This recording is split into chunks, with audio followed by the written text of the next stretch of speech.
Daniel Reyes changed 4 numbers on a keypad, and he thought that was the end of the conversation.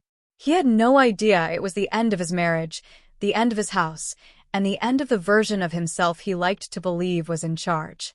Somewhere across the city, on the 31st floor of a glass tower he had never once set foot in, his wife was already asleep in a bed he didn't know existed.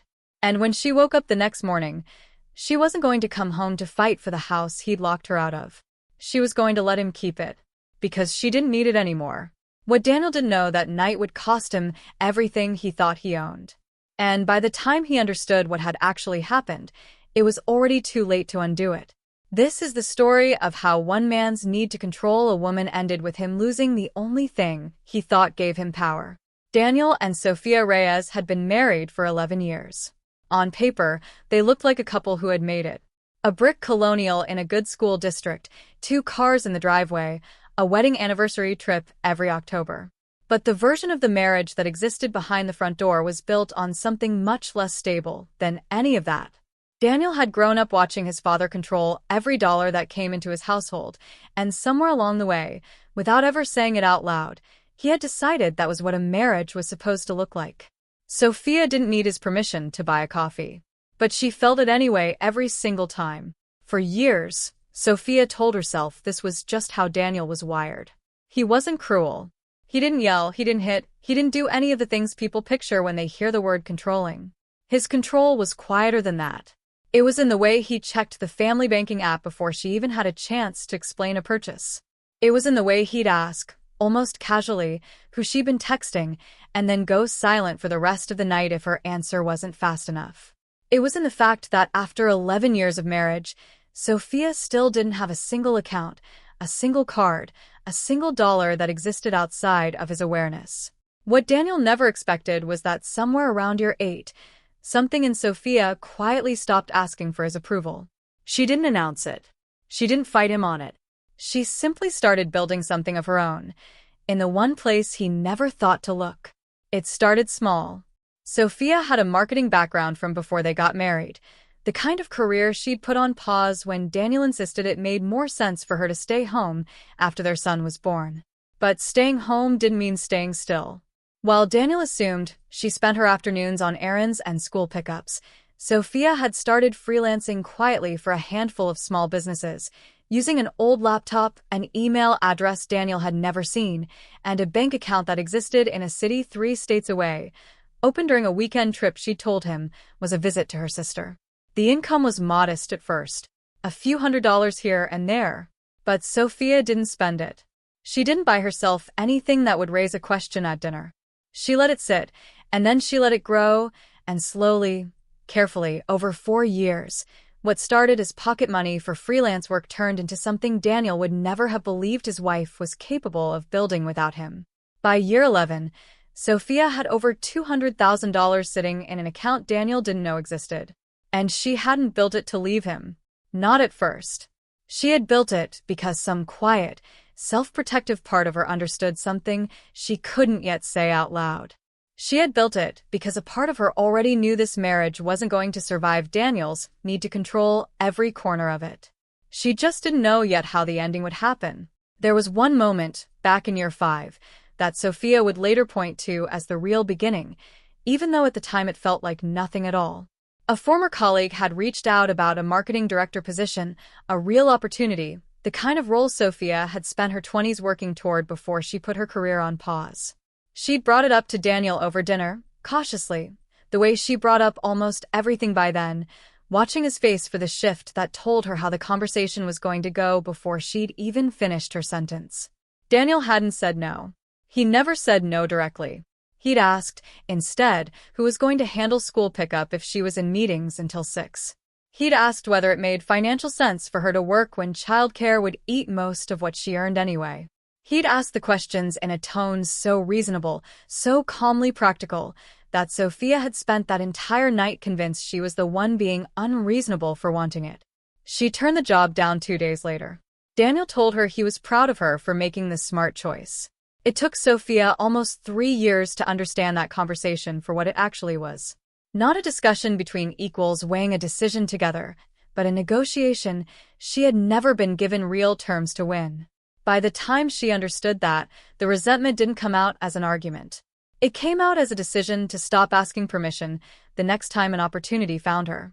She just made sure, this time, that Daniel wouldn't be part of the conversation at all.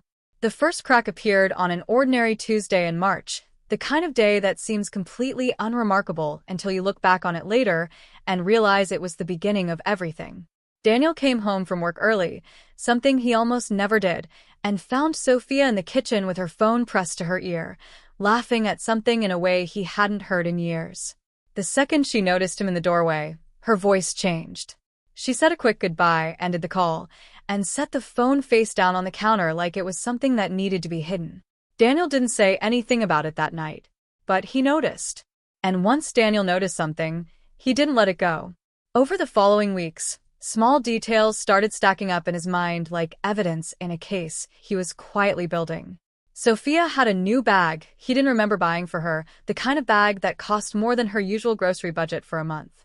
She'd started going to a 9 a.m. yoga class on Wednesdays, a class she'd never mentioned before, one that required her to leave the house before he was even fully awake.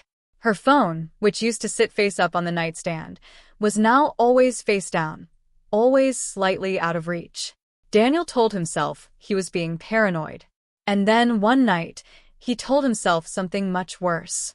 He told himself his wife was cheating on him. What Daniel didn't understand, what he couldn't have understood, was that the bag wasn't a gift from another man. It was something Sophia had bought for herself for the first time in over a decade, using money she had earned with her own hands, in celebration of a milestone Daniel didn't know she'd hit. The yoga class wasn't a cover story. It was one of the only hours in her week that belonged entirely to her, and she guarded it fiercely because Daniel had a way of finding a reason to interrupt anything that made her feel like a whole person instead of an extension of him. And the phone calls, the ones that made her voice change the moment he walked into a room, weren't calls to a lover. They were calls to a real estate agent named Priya Anand, a sharp, no-nonsense woman Sophia had met 8 months earlier at a networking event Daniel had rolled his eyes at when she mentioned attending it. Priya had asked Sophia one question that day that Sophia hadn't been able to stop thinking about since. She'd asked her, almost in passing, what Sophia wanted her life to look like in 5 years if nobody else got a vote. Sophia had laughed it off in the moment. But that night, lying awake next to a husband who was already asleep, already unaware of the question rattling around in her head, she realized she didn't have an answer. And that terrified her more than anything Daniel had ever said to her directly. So she started meeting with Priya. Quietly, carefully. Not because she had decided to leave her marriage. Not yet. But because some part of her needed to know what her own name could build if it was allowed to build anything at all. What Sophia found out over those 8 months changed everything. With her savings, a small inheritance from her grandmother that Daniel didn't know she'd received either, and a mortgage pre-approval done entirely under her own income and her own name, Sophia discovered she qualified for something she never would have imagined for herself. A one-bedroom penthouse unit in a newly renovated high-rise downtown, 31 floors up, floor-to-ceiling windows, the kind of place that made her feel like she was looking down at her old life from somewhere completely outside of it. She didn't buy it that first month she saw it. She sat with the decision for weeks, terrified of what it meant, terrified of the version of herself who could even consider it. The first time Priya walked her through the unit, empty except for the late afternoon light pouring across the hardwood floors, Sophia had stood at the window for almost 10 minutes without saying a word. Priya, reading the silence correctly, hadn't tried to fill it with a sales pitch. She'd simply waited. "You don't have to decide today," Priya finally said. "I know," Sophia answered. "I think that's what scares me, that I actually could." She drove home that afternoon rehearsing every reason this was reckless.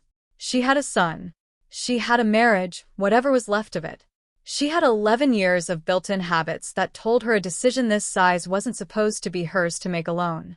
But every time she pictured walking away from the opportunity, she pictured herself back in that kitchen, phone face down, waiting for her husband's mood to tell her whether today was going to be a good day or a day she needed to disappear into herself to survive. She thought about the marketing job she'd turned down in year 5. She thought about how easily she'd talked herself into believing that had been her own decision. This time, she told herself it was going to be different. Not because she had a plan to leave. She kept telling herself, even as she signed the pre-approval paperwork, that this was simply about having an option, a door that existed even if she never walked through it. She didn't yet understand that building the door was the same thing as deciding, deep down, that she was eventually going to need it. She signed the paperwork on a Thursday in late September. She told Daniel she was having lunch with her sister. For the first time in 11 years, Sofia Reyes owned something entirely, completely, legally her own. Something Daniel had never touched, never approved, never even known was being considered. And she didn't tell him. Not because she was planning some dramatic reveal. She told herself, at the time, that she just wasn't ready to have the conversation yet. She needed time to understand what she'd done before she had to defend it to the one person who would demand she justify every dollar of it. She had no idea that Daniel's suspicion was about to force her hand months sooner than she ever intended. By October, Daniel's paranoia had curdled into something closer to obsession. He started checking the family banking app more than once a day, looking for a transaction that would confirm the story he'd already written in his head. He didn't find one because Sofia's real money didn't live anywhere near that account. But the absence of evidence didn't calm him down. If anything, it made him more suspicious, because in Daniel's mind, a woman who was hiding nothing wouldn't need her phone face down on the counter. One Saturday afternoon, while Sofia took their son to a birthday party, Daniel went through her side of the closet with the methodical patience of a man who had convinced himself he was owed the truth. He checked coat pockets. He checked the shoebox on the top shelf where she kept old photographs. He found nothing, no receipts, no hotel key cards, no second phone, nothing that would confirm the story he'd already written. He should have felt relieved. Instead, the absence of proof only deepened his certainty that whatever she was hiding, she was better at hiding it than he'd given her credit for. That thought unsettled him more than any evidence could have.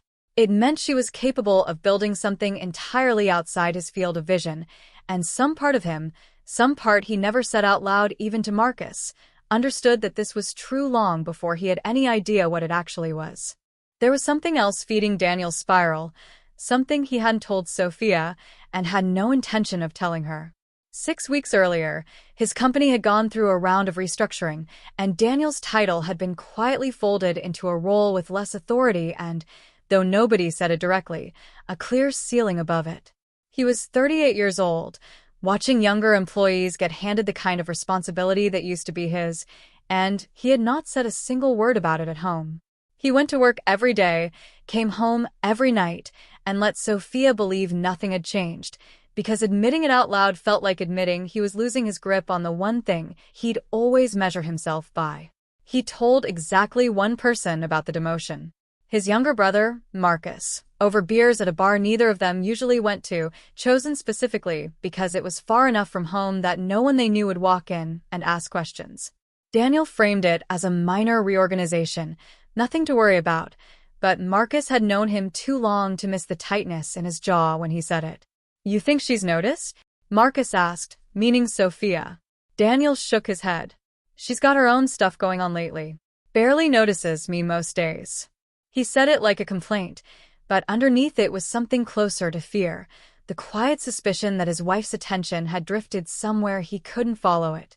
Marcus, who had gone through his own divorce 2 years earlier and had opinions about marriage that ranged from bitter to outright combative, leaned back in his chair and offered the kind of advice that feels like wisdom in the moment and reveals itself as poisoned much later. "You gotta remind people where they stand sometimes," Marcus said. "Doesn't have to be a big thing. Small stuff works better anyway. People forget who's actually holding things together until you take it away for a minute." Daniel didn't respond to that directly, but he thought about it the whole drive home, turning the sentence over the way you turn over an idea you already know you're going to act on, just looking for the version of it that will let you feel justified afterward. So when Daniel started to feel like he was losing control at work and losing control of the narrative in his marriage, some old, ugly instinct in him reached for the one place he still believed he held all the power. The house. The house had been in Daniel's name since before they got married, A detail he brought up more often than Sophia was comfortable with. He'd added her to the deed years later, mostly because a lawyer friend told him it was smart for tax purposes, but he still talked about the house the way a man talks about something he owns outright, not something two people built a life inside of together. And in late October, 3 weeks after the yoga class started, for weeks after the new bag appeared, Daniel decided it was time to remind his wife exactly whose house she was living in. He didn't confront her. Confrontation required an admission that something was wrong, and Daniel preferred control that didn't ask for permission. Instead, on a Friday afternoon while Sophia was out, he opened the app connected to their smart lock, the one they'd installed 2 years earlier after a break-in 2 doors down had scared them both into upgrading their security. And with 3 taps on his phone, Daniel changed the entry code to the house. The code Sophia had used every single day for 2 years. The code their son used to let himself in after school. The code that, as far as Daniel was concerned, now belonged only to whoever he decided to share it with. He told himself he wasn't locking her out permanently. He told himself this was just a message. A small, quiet demonstration of who is really in charge here, delivered the same way he delivered every other kind of control in that marriage. Silently. Without a conversation. Without giving her the chance to explain herself first. What Daniel didn't calculate, because Daniel never calculated anything beyond the moment of feeling powerful again, was what would happen the second Sophia discovered what he'd done. Sophia came home just after 7 that evening, tired from a full day, her mind still half on a client project due the following morning. She walked up to the front door, punched in the code she'd used for 2 years without thinking twice about it, and the keypad blinked red and let out a soft, mechanical beep that told her the code was no longer valid. She tried it again. Red. She tried it a 3rd time, slower, in case she'd fumbled the numbers and got the same rejection. For a moment, standing on her own front porch in the cooling October air, Sophia felt something she hadn't expected to feel. Not panic. Not confusion. Clarity. She didn't call Daniel in a rage. She didn't bang on the door.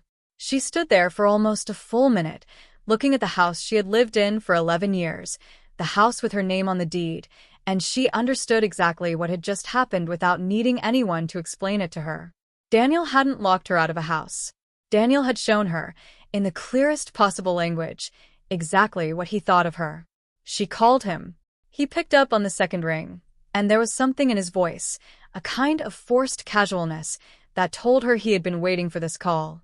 "Hey," he said. "Everything okay?" "The code doesn't work," Sophia said. Her voice was flat. Steady. There was a pause on the line, just half a second too long. Oh. "Yeah, I had to update the system today, security thing. I'll send you the new one in a bit." Sophia stood on the porch a moment longer, watching her own breath fog slightly in the evening air, and something in her chest went very quiet and very still. She had spent 11 years learning the difference between Daniel telling the truth and Daniel managing a situation. This was management. She could hear it in the half-second pause. She could hear it in the fact that a security update somehow only affected her. "Don't worry about it," Sophia said. "I'll figure something out." She hung up before he could respond, and for the first time in longer than she could remember, Sophia did not feel afraid of what came next. She felt something closer to relief. She got back into her car, pulled out of the driveway of the house she had spent 11 years making feel like a home, and drove 22 minutes downtown to an address Daniel didn't know existed. She parked in a garage she had a key fob for. She rode an elevator to the 31st floor. And she let herself into a 1-bedroom apartment with floor-to-ceiling windows overlooking the entire city, using a code that belonged to nobody but her. She sat on the edge of a bed she'd bought with her own money, in a home she'd bought with her own name, and for the first time in a very long time, Sophia Reyes cried. Not because she was devastated, because some tightly wound thing in her chest, something that had been clenched for 11 years, had finally, quietly let go. Daniel spent that night feeling something dangerously close to satisfaction. He assumed Sophia had gone to her sister's, exactly the kind of small, humbling inconvenience he'd wanted to create. In his mind, this was a lesson delivered cleanly, without shouting, without a scene. the exact kind of control he'd always prided himself on. He sent her the new code around 10 p.m., a code he had zero intention of ever making her feel secure using again, and went to bed believing the balance of power in his marriage had been successfully restored. He had no idea that 240 miles of distance between the truth and his own understanding of it was about to collapse all at once. Sophia didn't come home the next day, or the day after that. She sent one message to Daniel, calm and short, letting him know she needed some space, and that their son was staying with her at her sister's for the time being, which wasn't technically a lie, because Sophia's sister happened to live in the same city and had, in fact, spent an evening helping Sophia's son settle into the guest room of the penthouse, while Sophia unpacked a bag of his clothes she'd been quietly moving over for the better part of a month. By the fourth day, Daniel's satisfaction had curdled into something closer to panic. He noticed, that morning, that Sophia's side of the closet looked slightly emptier than it should have after a few days at her sister's, though he told himself he was imagining it. His texts went from clipped to concerned to, by day 6, openly desperate. He tried calling her mother, a woman he hadn't spoken to directly in over 2 years, and got a short, guarded conversation that told him nothing except that Sophia's mother already knew far more about the situation than Daniel did, and had no intention of being the one to fill in the gaps for him. On day 5, he tried something he would later be embarrassed to admit even to himself. He opened the app connected to the family car, an aging sedan Sophia still drove most days, and pulled up its last known location out of some desperate need to feel like he still had visibility into her life. The location data showed the car parked for 3 consecutive nights in an underground garage downtown at an address that meant nothing to him yet, a string of numbers on a street he couldn't place. He stared at the map for a long time, zooming in, trying to make sense of a building he had never once had a reason to visit. Sophia answered his calls just enough to avoid raising alarm about their son, and not one word more. She wasn't punishing him with silence. She simply didn't have anything left to explain to a man who had never once, in 11 years, felt the need to explain his own decisions to her. It was on day 8 that Daniel decided to stop waiting for Sophia to come back and drive to her sister's house himself. He rehearsed what he was going to say the entire drive over, a version of himself that sounded reasonable, even a little wounded, a man simply trying to understand why his family had scattered without warning. He knocked twice, and the porch light came on before the door did, like Marisol had been watching for him through the window the whole time. Sophia's sister, Marisol, opened the door with the particular calm of a woman who had been fully briefed and fully prepared for this exact moment. She told Daniel, politely but firmly, that Sophia wasn't there, hadn't been staying there, and that if he wanted to talk to his wife, he should probably wait for her to be ready to talk to him. When Daniel pressed, asking where his own son had been sleeping for over a week, Marisol's expression didn't waver. "Somewhere safe," she said. "That's all you need to know right now." And then, gently but without a trace of doubt, she closed the door. Daniel stood on that porch for a long moment, feeling something shift under his feet that he couldn't yet name. If Sophia hadn't been at her sister's, then where had she been sleeping for 8 nights? Where had their son been sleeping? The answer arrived 4 days later, in the form of an email from a lawyer. The email was polite, procedural, almost sterile in its language, the kind of correspondence designed to strip all emotion out of a moment that was, for Daniel, entirely made of emotion. It informed him that Sophia Reyes had retained legal counsel regarding the dissolution of their marriage, and that a formal conversation regarding the division of shared assets, custody arrangements, and residency would be scheduled in the coming weeks. Attached to the email, almost as an afterthought, was a single line that made Daniel read the entire message 3 more times to be sure he wasn't misunderstanding it. The line noted that Sophia Reyes would not be seeking any claim to a change in her current primary residence, as she had, quote, secured independent housing prior to the separation. Daniel read that sentence standing in his kitchen, the same kitchen where he'd watched her end a phone call too quickly 7 months earlier, and felt the floor of his understanding tilt sideways. Independent housing. Secured prior to the separation. He called the lawyer's office. He was told, firmly and without further detail, that any questions about his wife's living situation would need to go through her attorney directly.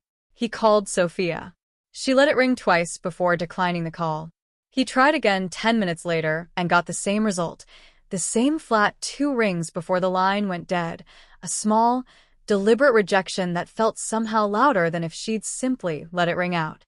He texted her one word, just her name, followed by a question mark, and it sat there unanswered for 6 hours before she finally replied with 4 words that told him more than an hour of shouting ever could have. "We'll talk through lawyers." It was Priya, of all people, the real estate agent Daniel had never met and never known existed, who unknowingly gave him the final piece of the picture. In an unrelated professional courtesy, following up on a listing inquiry the agency had logged months earlier under a slightly outdated contact record, Priya's office sent a routine automated email to the household's old shared address, an address Sophia had long since stopped checking but that Daniel, still logging into it out of habit, opened without thinking. The subject line was simple. It read, "Congratulations again on your closing. Welcome to the Aldrich." Daniel opened it standing in the doorway of a house that suddenly felt much bigger and much emptier than it had that morning.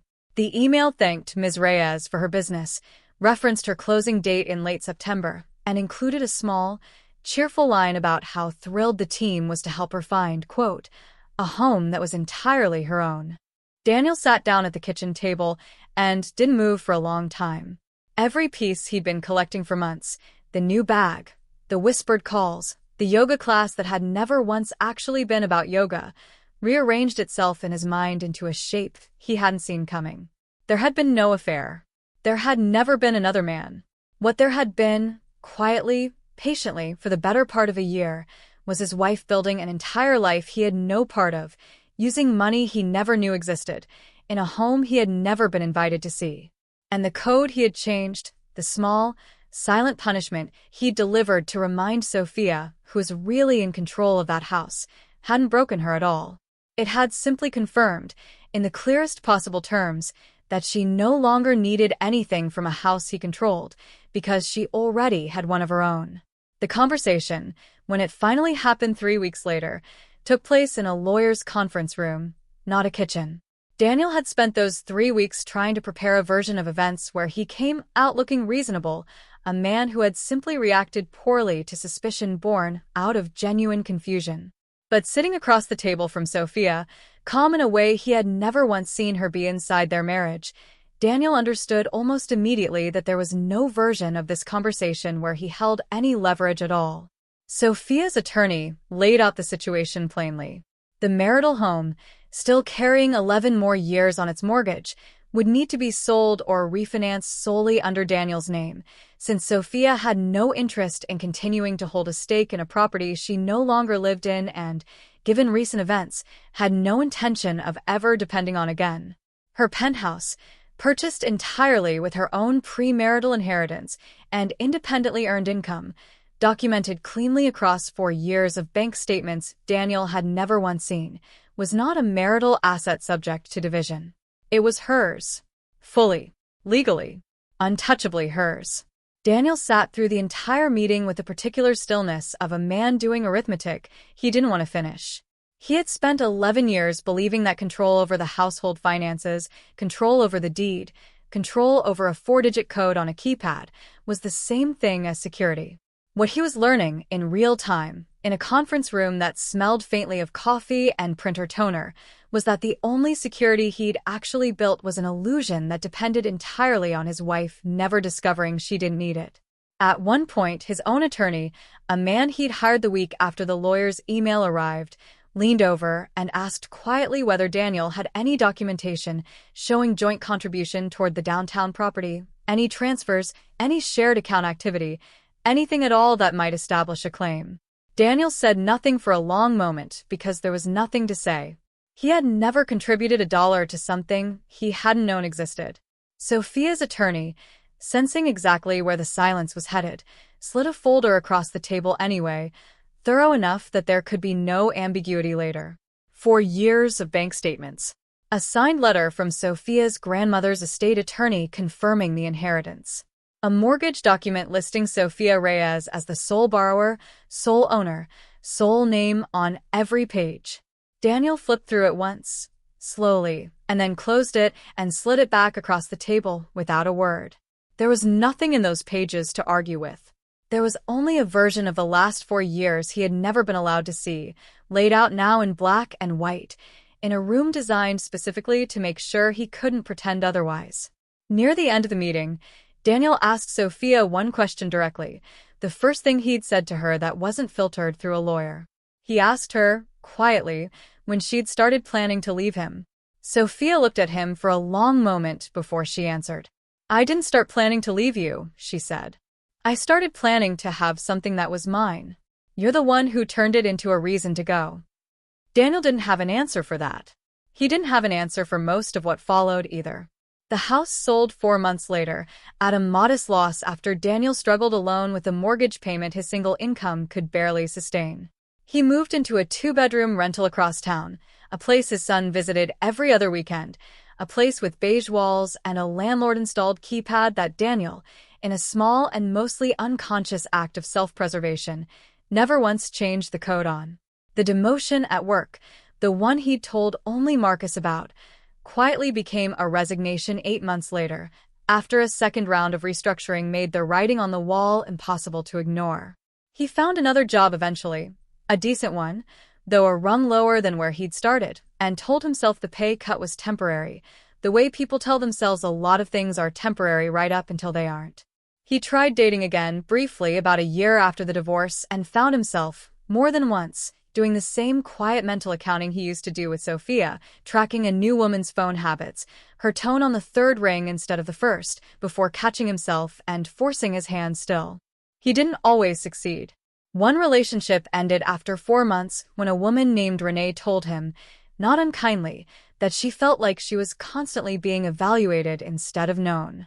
Daniel didn't fully understand what she meant until months later, alone again, turning the sentence over the same way he'd once turned over Marcus's advice at that bar. Sophia, meanwhile, kept building. The freelance clients that had once been a quiet side project became, within a year, a fully registered consultancy with 3 employees and a client roster that no longer fit inside a spare hour between school pickups. She renovated a corner of her penthouse into an office with the same floor-to-ceiling windows that had once made her feel like she was looking down at her old life. Some mornings she genuinely was. She hired her first employee, a young graphic designer named Talia, on the same week the divorce paperwork was finalized, and she remembered thinking, signing that offer letter, that it felt like a stranger kind of milestone than the divorce itself. 11 years of her life had ended with a stack of legal documents and a lawyer's handshake. Her new career had started with a single sentence in an email: "We'd love to have you join us." Nobody had asked her who was going to handle school pickup. Nobody needed to, because by then she'd already built a schedule flexible enough to answer that question herself, on her own terms, without needing anyone's approval first. By the following spring, the consultancy had outgrown the corner office in her apartment, and Sophia signed a short lease on a small studio space 2 blocks from the tower, close enough that she still walked home most evenings, past the same doorman who'd learned her name in the first month and never once needed to ask who she was there to see. There was something quietly radical, she thought sometimes, about being known somewhere simply as herself, not as somebody's wife, not as somebody's mother, just Sophia, the woman with the corner unit on 31 who was always in early and never seemed to be waiting on anyone. Their son adjusted the way children often do, faster than either parent expected, splitting his time evenly, loving both his parents without needing to understand the full weight of what had happened between them. He never asked his mother why she'd moved into the tall building downtown before the divorce was final. Sophia never felt the need to explain that she hadn't been running from her marriage when she signed those papers in September.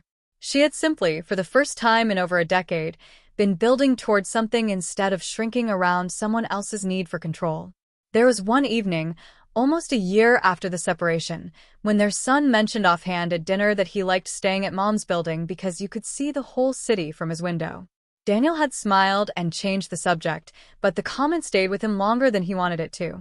He found himself picturing his son's face pressed against that glass, 31 floors above a life Daniel had never been invited to see, and he understood, with a kind of quiet, private grief he never spoke about to anyone, that his son had a version of his mother's success that Daniel would only ever know secondhand. He drove past the tower once, a few months after the divorce was finalized, on his way to pick his son up for a weekend. He didn't mean to look up. It happened almost involuntarily, the way you glance at a car accident you're trying to avoid staring at. 31 floors of glass caught the afternoon light, and Daniel sat at a red light directly beneath it, trying to guess which window might be hers and realizing with a small, sinking feeling that he had no idea. He had never once been inside. He never would be. Daniel, for his part, spent a long time turning the sequence of events over in his mind, looking for the exact moment he could point to as the mistake. He wanted it to be the day he changed the code, because that was the neatest, most containable version of the story, a single impulsive decision he could regret and move past. But the truth, the one he arrived at slowly, alone, in a rental apartment with beige walls, was harder to sit with than that. The code hadn't caused any of this. The code had only revealed it. Everything that mattered had already been decided, quietly, over years, in the space between a man who needed control and a woman who finally stopped needing his permission to have a life. He had thought changing 4 numbers would remind his wife exactly who was in charge. Instead, it had shown her, with perfect clarity, that she had already built a life where that question no longer applied to her at all. Daniel locked a door that night believing he was keeping his wife in her place. What he actually did was hand her the final, undeniable proof that she never needed to come back through that door again. There's a particular kind of silence that settles over a house once you understand it was never really keeping anyone in. Daniel felt it most on the nights his son wasn't there, sitting in that rental apartment with the beige walls, running the numbers on a life that used to feel so solid he never once thought to question its foundation. He would think, sometimes, about the exact moment he'd stood in his kitchen with his thumb hovering over that app, 3 quiet taps that felt so small at the time, so easily undone. He hadn't understood, in that moment, that some decisions don't get undone just because you regret them later. Some decisions simply reveal who is standing on solid ground the whole time, and who had only ever been standing on someone else's patience. Sophia, for her part, rarely thought about that night at all anymore. When she did, it wasn't with anger. It was with something closer to gratitude, strange as that sounds, because a locked door on an ordinary Friday in October had done what 11 years of quiet unhappiness never quite managed to do on its own. It had made the decision impossible to postpone any longer. Standing on that porch, watching her breath fog in the October air, she hadn't lost a home that night. She had simply stopped waiting for permission to walk into the one she'd already built. Somewhere in this city right now, there is a version of Daniel in every marriage where one person believes love is measured in permission and control instead of trust. And somewhere, quietly, patiently, there's a version of Sophia building something of her own in the one place nobody thought to look. The lesson isn't that every secret ends in a penthouse 31 floors above the life someone left behind. The lesson is simpler and far more uncomfortable for anyone who has ever mistaken control for security. The moment you try to lock someone out to prove you're in charge is usually the exact moment you find out they were never really depending on you to begin with. And by the time the door beeps red in your own hands, the only person left standing on the wrong side of it is you.